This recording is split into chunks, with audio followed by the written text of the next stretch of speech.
Hola, Calichito. Hoy conjugaremos con el verbo degollar, que en quechua chanca significa nakay. Empezamos con el tiempo presente. Kunan pacha. Ñuja nakani. Yo degollo. Ham nakanki. Tú degollas. Pai nakan. Él o ella degolla. Ñujanchik nakanchik. Nosotros o nosotras degollamos. Ñujaiku nakaniku. Nosotros o nosotras degollamos. Hamkuna nakankichik. Ustedes, vosotros o vosotras degollan. Paikuna nakanku.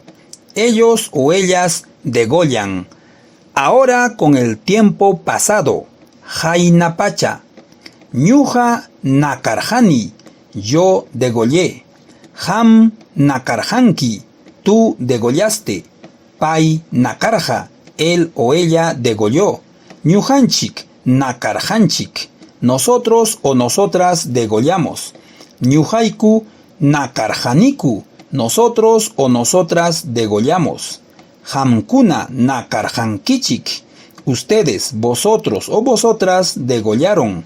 Paikuna nakarjaku. Ellos o ellas degollaron. Por último, con el tiempo futuro. Hayapacha. Ñuja nakasaj. Yo degollaré. Ham nakanki. Tú degollarás. Pai nakanja. Él o ella degollará. Ñujanchik nakasunchik. Nosotros o nosotras degollaremos. Ñujaiku nakasajku. Nosotros o nosotras degollaremos. Hamkuna nakankichik. Ustedes, vosotros o vosotras degollarán. Paikuna nakanjaku. Ellos o ellas degollarán.